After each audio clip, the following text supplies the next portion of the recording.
Blood sugar এখন মানুষের একটা বড় দুশ্চিন্তার কারণ।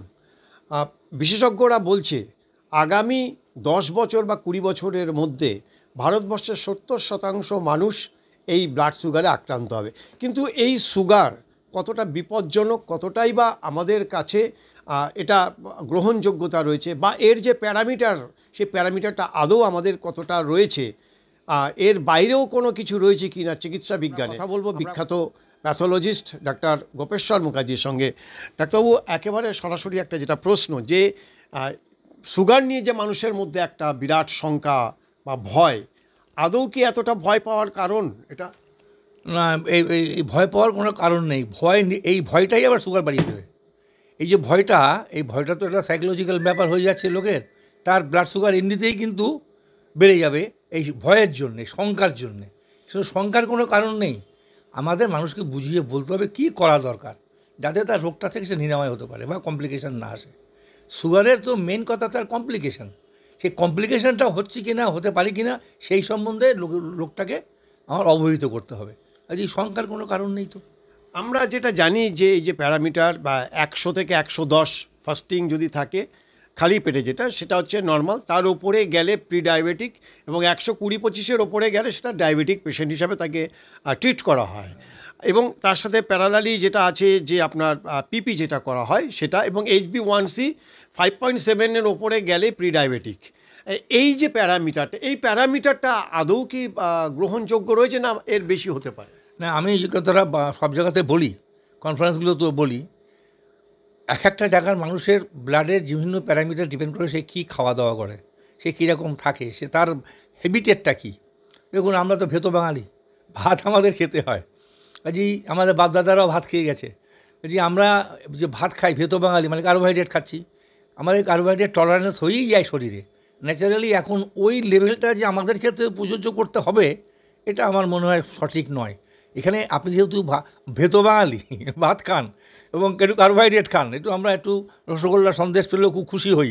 কাজে এবং আমরা না, আমাদের পূর্বপুরুষরাও এরকম স্থানে ওই একদম 110 আগে ছিল, আবার শুনছিলাম নাকি 100-র নিচে হতে হবে। এটা আমি ঠিক মানতে পারলাম না। আমার মনে হয় আগে যেটা ছিল, আমাদের ছোটোবেলায় যখন ডাক্তারি আমরা পড়তাম, তখন যেটা ছিল যে ফাস্টিং ব্লাড সুগার 120 পর্যন্ত অ্যালাউড, পুরোপুরি অ্যালাউড একদম। আর পিপি ব্লাড সুগারটা ওটা 140, পরে 145 হলে পরেও অ্যালাউড। কিন্তু সেটা এখন মানে না। আমি দেখছি আমাদের এখান থেকে ব্লাড সুগার টেস্ট করার পরে যখন ব্লাড সুগার কারোর 100-র উপরে হচ্ছে, তাকে ড্রাগ দিয়ে দেওয়া হচ্ছে। এটা ঠিক কতটা logistic, I am in doubt. আমাদের ছোটোবেলায় যখন আমরা ডাক্তারি পড়তাম, তখন যে ভ্যালুগুলো ছিল সেটাই কিন্তু ফিরে আসছে আস্তে আস্তে। এটা যদি ধরুন কারো হয়ে থাকে, কোনো পেশেন্টের ধরুন 125, 130 বা 135 ফাস্টিং আসলো, বা পিপি হয়ে গেল, সেই ক্ষেত্রে হয়তো 180 বা 200 ছুঁই ছুঁই, আর আপনার HbA1c দেখা যাচ্ছে যে 7.25, সেক্ষেত্রে কি সরাসরি ড্রাগ দেবেন, নাকি আপনি অন্য কোনো মেথড চালু করবেন? অন্য মেথড আগে শুরু করতে হবে। আগেই বলা আছে যে ডায়াবেটিসে ব্লাড সুগার লেভেল নিয়ে আসলে don't start the drug at the first sight. তাকে কিছু, এটা লাইফস্টাইল ডিজিজ, তাকে লাইফস্টাইল সম্পর্কে কিছু জ্ঞান দেওয়া উচিত।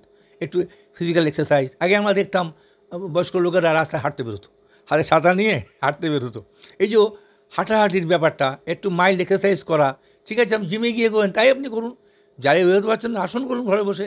এগুলো কিন্তু করতে হবে আগে। তারপরে কিছু ডায়েটের রেস্ট্রিকশন করে দিতে হবে। রোজ 10টা করে রসগোল্লা খাওয়া যাবে না তো, একটু কম রেস্ট্রিক্টেড মিষ্টি টিষ্টিগুলো কম খেয়ে তাকে ফলো আপ করতে হবে অন্ততপক্ষে ফর 6 উইকস। তারপর তার আবার ফার্দার ওই প্যারামিটারগুলো মেপে দেখে ডিসিশন নিতে হবে। সঙ্গে সঙ্গে ড্রাগ দেওয়াটা তো ঠিক নয়, এটা আমরা জানি।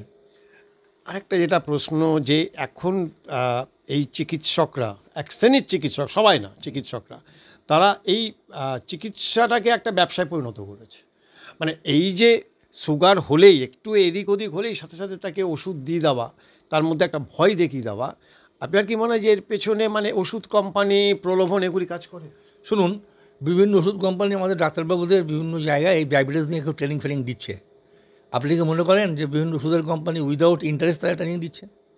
তাদের তো খরচা হচ্ছে, ভালো মূল্য করে খাচ্ছি আমরা, আমাদের ভালো সব জিনিসপত্র দিচ্ছে, এগুলো কোম্পানিগুলো করবে কেন? আমার কাছেই দেখুন, সামনে আমার ব্যাগটা আছে, ওটা একটা কোম্পানি থেকে, ওরা ইনসুলিন, তারা আবার বলছে ব্লাড সুগার হলে ফার্স্ট স্টার্ট ইনসুলিন।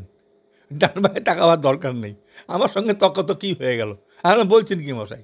আমি আগেই ওকে তাকে ব্লাড সুগার নিয়ে আসলে ইনসুলিন দেওয়া শুরু করে দেবো, তা তো লাইফটা আমি করে দিলাম। ওটা তো হয় না। আসলে তারা ইনসুলিনের কোম্পানি, তারা ইনসুলিন তৈরি করছে, ইনসুলিন চালু করছে, সেই জন্য ওইটা বলছে। সেই জন্য ওষুধের কোম্পানির কথা তো চলেই, কিন্তু ওষুধের কোম্পানির কথা শুনে তো আমার শুনলে চলবে না, আমাকে তো বিজ্ঞানভিত্তিকভাবে এগোতে হবে। সবচেয়ে প্রথমে আপনাকে বলি, ইনসুলিনের রেজিস্ট্যান্সটাই হচ্ছে ব্লাড সুগার হওয়ার মেইন কারণ। ইনসুলিন রেজিস্ট্যান্স মানে আপনার ইনসুলিনে কাজ করছে না শরীরে। ইনসুলিন তো ব্লাড সুগার কমায়, ইনসুলিন রেজিস্ট্যান্সটা হলেই কিন্তু ডায়াবেটিসটা হয়। তাহলে আপনি একটা পেশেন্টের ড্রাগ দেওয়ার আগে তার ইনভেস্টিগেশন করে নেন না। একবার করলেই তো হয়ে যাচ্ছে। আপনি ইনসুলিন রেজিস্ট্যান্সের জন্য একটা টেস্ট আছে, homeostatic model assessment of IR, মানে হোমা আইআর টেস্ট আছে। সিম্পল জিনিস, টেস্ট করে দেওয়া হয়। আমি যখন আমার ব্লাড সুগার হচ্ছে, আমি হোমা আইআর করে দেখেছি যে সত্যিকারের কি আমার ইনসুলিন রেজিস্ট্যান্স আছে। ডাক্তারবাবুরা বললেই তো হবে না, আর রেজাল্ট কী বলছে, হোমা আইআর করে দেখে নিতে পারেন। তারপরে আরেকটা জিনিস, আপনি দেখলেন একটা আপনার মতন বয়সের একজন লোক, সে টাইপ 2 ডায়াবেটিস, মানে নন ইনসুলিন ডিপেন্ডেন্ট, কিন্তু সেটা দেখা গেল 5 বছর পরে ইনসুলিন দিতে হচ্ছে। ওটা বলে LADA, latent onset autoimmune diabetes mellitus. এটা হচ্ছে এক জাতীয় টাইপ 1 টাইপের মতনই। ওইটা কিন্তু টাইপ 1 টাইপেরই একটা ডায়াবেটিস আপনার মতন বয়স্ক লোকের মধ্যে চেপে রয়েছিল। একটা টাইমে ওটা ভেসে উঠবে, তখন আপনাকে ইনসুলিন দিতে হবে। তাহলে আমার কি দরকার, আমি আপনার ওইটা ল্যাডা কিনা সেটা আমাকে দেখে নিতে পারি। হ্যাঁ, এই গ্যাড অ্যান্টিবডি টেস্ট বলা হয়, অ্যান্টিগ্লুটামিক অ্যাসিড ডিকার্বক্সিলেজ। এই টেস্টটা করলে পরে কিন্তু ধরা পড়ে যাবে আপনার কী পিকচার আছে। এই ইনভেস্টিগেশনগুলো সম্বন্ধে আমাদের একটু জানা দরকার, এবং সেই মতন করে টেস্ট করে যদি আমরা এগিয়ে যাই, তাহলে তো আপনাকে আর ভুগতে হবে না, স্ট্রেট ফরওয়ার্ড, স্ট্রেট লাইনে গাড়ি চলে যাবে। একটু আমাদের দর্শক যারা রয়েছেন, আমাদের বাংলা খবরে যারা দর্শক রয়েছেন, তাদের কাছে আপনার একটু পরামর্শ যে কি করতে হবে সুগার হলে, আর সুগার থেকে নিষ্কৃতি বা দূরে থাকতে গেলে, বা সুগারের হাত থেকে বাঁচতে গেলে কি করণীয় দরকার, কি খাবার দরকার, যদি একটুখানি বলেন। হ্যাঁ, আপনি খুব ভালো কথা বলেছেন। আপনার কথাটা হচ্ছে প্রিভেন্টিভ মেজার্স। এটা খুব ভালো কথা। এটা যেটা আমি বলি সব জায়গায়, যে ডায়াবেটিস হয়ে গেছে ওষুধ দেবো যত রকমের খুশি, সেটা নয়। আগে প্রিভেন্ট করো লোকটাকে। যেমন আমি ক্যান্সার নিয়েও কাজ করছি, not treatment but prevention of cancer. কারণ প্রিভেনশন করলে আর কিছু লাগে না। মানুষজনকে যেটা সবচেয়ে বড় কথা আপনাকে বলি, মানুষ না খুব মানে আরাম পিপাসু হয়ে গেছে এখন। আপনার ছোটোবেলায় বোধহয় আপনি এরকম দেখেননি। বাড়িতে বাবা দাদাদের দেখতেন, তারা হেঁটে হেঁটে বাজারে যাচ্ছে, হেঁটে হেঁটে স্টেশনে যাচ্ছে, হাঁটাহাঁটি করছে। তারা কি তখন রিক্সা করে যেতে পারতেন না? পারতেন। হাঁটার একটা হ্যাবিট ছিল। বয়স্ক লোকরা লম্বা ছাতা হাতে নিয়ে তারা রাস্তায় যাচ্ছে। এই যে ফিজিক্যাল লেবারটা, এটা তখন ছিল। আর সবচেয়ে বড় কথা, মানুষের মাইন্ডটা ফ্রি থাকা দরকার। এই যে চারিদিকের এই যে এত রকমের সময় জিজ্ঞাসা, গণ্ডগোল, উল্টোপাল্টা হাবিজাবি, সাইকিয়াট্রিক অ্যাবনর্মালিটি মানুষের মধ্যে এসে যাচ্ছে। It's a very important root cause of diabetes, heart disease. এই সবগুলোর মূল কারণ কিন্তু হচ্ছে ওই জিনিসটা। আমাদেরকে একটু ফ্রি ওয়েতে থাকতে হবে, সহজ সরলভাবে ভাবতে হবে। আপনি দেখবেন কেউ কোনো কথা বললেই সে ওখানে 3টে প্যাঁচে কথাটাকে ভাববে, সহজ কথাটাকে সহজভাবে নিতে পারে না। এইটাই সবচেয়ে বড় দোষ। সহজ কথাটাকে সহজভাবে নিতে হবে। এই শিশুদের মতন আমাদের হতে হবে, তা নাহলে হবে না। হ্যাঁ, এই যদি আপনি না আমরা করি, আমরা বাঁচতে পারবো না। মেন্টাল ওয়ারিজ, অ্যাংজাইটিস, এগুলো। আর খাওয়া দাওয়ার ভেতরে সুষম খাওয়া। আমি বলছি না যে আপনাকে একেবারে সেই মানে মানে বয়স্ক পয়সাওয়ালা লোকের মতন খেতে হবে, নেবার। ভাত, ডাল, মাছ, তরকারি, গ্রিন ভেজিটেবলস, যেটা আমাদের আগে মনে আছে, সেই 14 শাক 13 শাক এইসব ছিল ছোটোবেলায়, সেই জিনিসটাতে ফিরে যেতে হবে। শাকসবজি খেতে হবে, একটু মাছ খেতে হবে, বড় চর্বিওয়ালা মাছ না, পাতলা মাছ যেগুলো। তারপরে আপনার মাংস যদি খেতে হয় তাহলে কচি পাঁঠা। ছোটোবেলায় দেখেছেন কচি পাঁঠার মাংস বাড়িতে যেত, সেটা একটু কাঁচা লঙ্কা, আদা বাটা, গোলমরিচ দিয়ে, মানে যাতে ওটা চর্বযুক্ত লেজ্জপীয় না হয়, এটা খেয়াল রাখতে হবে। সেইভাবে রান্নাটা করতে হবে। তারপরে যেমন ধরুন বাদাম, যেমন ধরুন ফাস্টফুড যেগুলো, জাঙ্ক ফুড, ফাস্টফুড, এখন তো দেখবেন একটু বাচ্চারাও একটু কিছু হলে পরে নুডলস দাও, তার মানে ওই সেই নুডলস খাওয়ার চেষ্টা করে। এগুলো তো আমার ছোটোবেলায় কোনো নামও শুনিনি। এই যে ফাস্টফুড খাওয়া, বাদাম, তারপরে ক্যাশিউ, তারপরে আপনার কী বলে ওই সব জিনিসগুলো, এতে কিন্তু রোগের প্রবণতা বাড়ে। কাজেই খাওয়া দাওয়াটা একটু সিম্পল করতে হবে, খাওয়া দাওয়াটাকে বডি ফ্রেন্ডলি করতে হবে, যা বডি আপনার নিতে পারে। আর কায়িক পরিশ্রমটা কিন্তু একটু করতে হবে, যেটা আমরা এখন কেউ করি না। ঘরে বসে শুয়ে আমরা চিন্তা ভাবনা করি। আর একটা যে কী বলে, এই যে আমাদের যে মানে এই যে মোবাইলটা এসে গেছে, এটা কিন্তু আমাদের আরও কিন্তু প্যারালাইজ করে দিচ্ছে। ঘরে বসে মোবাইল ছেড়েই আমরা গান শুনছি, সিনেমা দেখছি, সব কিছু করছি। নট, আগে আমাদের যেতে হতো হেঁটে, সাহেবানের সিনেমা হল, বিদ্যার সিনেমা হলে যেতে হতো হেঁটে, টিকিট কেটে সিনেমা দেখতাম আমরা। এখন তো যাওয়া লাগে না, এখন তো ঘরে বসেই সব কিছু দেখতে পারেন। শুধু তাই না, এই এই এই যে মোবাইল, এতে আরও নানা রকমের পিকচার দেখা যায়, যেগুলো অল্প বয়সের ছেলেমেয়েরা দেখে তাদের একটা সাইকিক অ্যাবনর্মালিটি ডেভেলপ করে, সেটা কিন্তু ঠিক না। কাজেই 100 বার, ইট ইজ 100%, আমি চ্যালেঞ্জ থ্রো করছি যে এইসব জিনিসগুলোর মাধ্যমে কেন হবে না, হতেই হবে। আরে অ্যাড্রিনালিন সিক্রেশন হচ্ছে তো শরীরে, ন্যাচারালি ওটা সুগার বাড়াবে আপনার। এই জিনিসগুলো কেউ আমরা ভাবি না। আর সত্যি কথা বলতে গেলে কি, এখনকার দিনে ছেলেমেয়েরাও দেখবেন একটু কীরকম অ্যারোগ্যান্ট টাইপের হয়ে গেছে, কোনো কথা বোঝানো যায় না, শেখানো যায় না। এই যে জিনিসগুলো হয়েছে না, এগুলো হয়েছে কেন, চিন্তা করেন তাহলে বুঝতে পারবেন। তার মধ্যেও কিন্তু একটা ইম্পর্টেন্ট কজ ওখান থেকে ডায়াবেটিস হওয়ার। কাজে ডায়াবেটিসটাকে দূর করতে হলে সিম্পল লাইফ, সহজ সরল জীবন ছেলেমেয়েদের শেখাতে হবে। খাওয়াতে হবে শাক সবজি, ডাল, মাছের ঝোল নিশ্চয়ই খাবে, মাংস নিশ্চয়ই খাবে, কচি পাঠা, প্রিপারেশনটা ভালো করে করে, যেটা আপনি ছোটোবেলায় খেয়েছেন, আমি ছোটোবেলায় খেয়েছি, সেই জায়গায় আবার ফিরে যেতে হবে। টিফিন খাবার জন্য মা যেটা দিত না, ওই যে মুড়ি একটু নারকেল গুঁড়া দিয়ে মেখে খা, রুটি খা, তাই আমরা খেতাম। কিন্তু সেই দিকে যেতে হবে, ভয়ের কোনো কারণ নেই, আপনাকে আপনার মতন করে সহজভাবে চালিয়ে নিতে হবে। ডায়াবেটিস আবার কী হলো, ডায়াবেটিস তো কোনো রোগ না, এ তো লাইফস্টাইলের ব্যাপার।